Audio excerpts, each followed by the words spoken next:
नमस्कार विद्यार्थी मित्रांनो, मी सोमेश्वर डोंगरे तुमचं नोकरी सोमेश्वर या यूट्यूब चॅनलवर स्वागत करतो। तर मित्रांनो, आताची व्हिडिओमध्ये आपण तलाठी भरती 2026 याचे एक्झामचा सिलेबस काय राहणार आहे, यासाठी आतापर्यंत किती अर्ज आलेले आहे आणि यासाठी कोणते बुक्स तुम्हाला उपयुक्त पडणार आहे याबाबत सविस्तर माहिती पाहणार आहोत। तर यासाठी तुम्ही हा व्हिडिओ शेवटपर्यंत पाहायचा आणि चॅनलवर नवीन असाल चॅनलला सबस्क्राईब करायला विसरू नका। एमपीसी मार्फत यावेळेस तलाठी भरती घेतल्या जाणार आहे आणि एकूण जागा झाल्या 1696, कारण 157 जागा ज्या आता नव्याने या ठिकाणी वाढलेल्या आहे।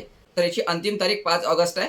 जर तुम्ही आतापर्यंत आपला अर्ज भरला नसेल तर 5 ऑगस्ट पर्यंत आपला अर्ज तुम्ही भरून घ्यायचा। सर्वात महत्त्वाचं असं की जे विद्यार्थी अगोदरपासून एमपीएससी तयारी करत आहे त्यांना माहिती आहे की कोणते पुस्तक वापरायचे, कोणत्या पुस्तकातून अभ्यास करायचा।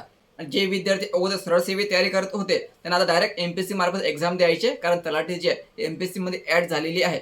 कोणते बुक्स यूज करायचे आणि त्याचा सिलेबस काय हे बऱ्याचशा विद्यार्थ्यांना अजूनपर्यंत माहीत नाही। त्यांना अजूनपर्यंत वाटते की यामध्ये इंग्रजी मराठी असणार आहे, पण मित्रांनो यावेळेस इंग्रजी मराठी जे आहे तुम्हाला पूर्व एक्झामला नसणार आहे।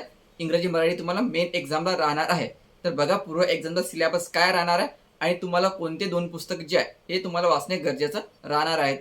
तर बघा मित्रांनो, आतापर्यंत आलेली अर्जाची संख्या आहे 9,34,953 एवढे अर्ज जे आहे आतापर्यंत घटकासाठी भरल्या गेलेले आहे आणि हा जो आकडा आहे मित्रांनो हा 10 लाखाच्या वर जाण्याची शक्यता आहे। जर बघा मित्रांनो, तुमची आता 2 एक्झाम या ठिकाणी घेतल्या जाणार आहे, पूर्व आणि मुख्य। पूर्व परीक्षा होणार आहे 100 मार्क्सची, ठीक आहे। यामध्ये सामान्य क्षमता चाचणी असणार आहे, पेपर इंग्रजी आणि मराठीमध्ये राहणार आहे, वस्तुनिष्ठ स्वरूपाचा आणि वेळ असणार आहे 1 तासाचा, ठीक आहे। 1 तासाचा तुमचा पेपर या ठिकाणी राहणार आहे। तर यामध्ये निगेटिव्ह मार्किंग पण असणार आहे, कारण सरळ सेवेमध्ये निगेटिव्ह मार्किंग मिळते तलाठीला, पण यामध्ये निगेटिव्ह मार्किंग असणार आहे, एवढं लक्षात ठेवायचं। तर याचा आता सिलेबस बघा आणि तुम्ही कोणते बुक्स तक यूज करू शकता। बघा, तुमचं 80 मार्क्ससाठी सामान्य क्षमता चाचणी, लक्षात ठेवायचं 80 मार्क्सच्या जवळपास तुम्हाला सामान्य क्षमता चाचणी विचारल्या जाणार आहे। यामध्ये इतिहासामध्ये तुम्हाला आधुनिक भारताचा, विशेषतः महाराष्ट्राचा इतिहास, यासाठी तुम्ही समाधान महाजनचे भाग 1 आणि भाग 2 हे यूज करू शकता, ठीक आहे। नंतर आहे भूगोलसाठी सौदी सरांचा महाराष्ट्राचा भूगोल वापरू शकता, ठीक आहे। सौदी सरांचा महाराष्ट्राचा भूगोल घ्यायचा। मी तुम्हाला या ठिकाणी स्पेशल पुस्तकाची नावं सांगत आहे, नंतर एकत्र कोणतं पुस्तक घेणार आहे।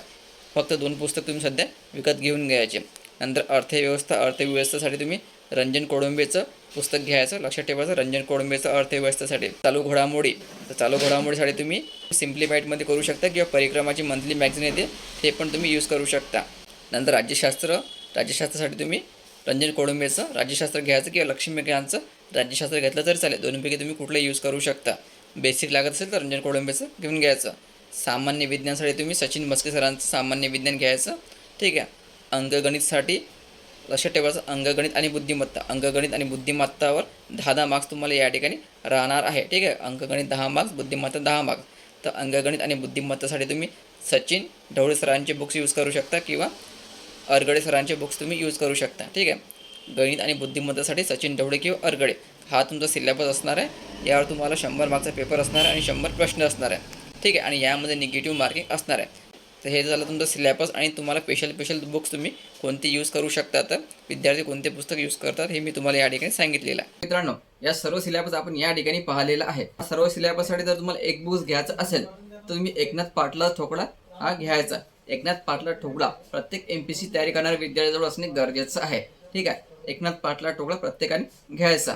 नंबर 2, प्रश्नपत्रिका पण तुम्हाला या ठिकाणी सोबत असणे गरजेचं आहे, कारण जे विद्यार्थी सरळ सेवी तयारी करत होते त्यांना एमपीसी पॅटर्न समजण्यासाठी प्रश्नपत्रिका विकत घेणे गरजेचं आहे।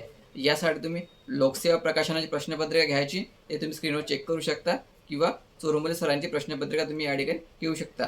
गट क आणि गट ब प्रश्नपत्रिका जी मी स्क्रीनवर दाखवत आहे तेच तुम्हाला विकत घ्यायची आहे। ह्या 2 पुस्तक विकत घेऊन आपली सुरुवात करायची। ऑक्टोबरला तुमची पूर्व परीक्षा असणार आहे आणि 27 डिसेंबरला तुमची मुख्य परीक्षा या ठिकाणी होणार आहे। तुम्ही आतापर्यंत अर्ज भरला नसेल तर 5 ऑगस्टची अंतिम तारीख आहे। 5 ऑगस्टपर्यंत आपला अर्ज भरून घ्यायचा। याची तारीख वाढली की त्यावर व्हिडिओ बनवून मी तुमच्यापर्यंत नक्की पोहोचवेल। त्यासाठी चॅनल आता सबस्क्राईब करा। व्हिडिओ खूप महत्त्वाचा आहे, जास्तीत जास्त मित्रांपर्यंत हा व्हिडिओ शेअर करा। धन्यवाद।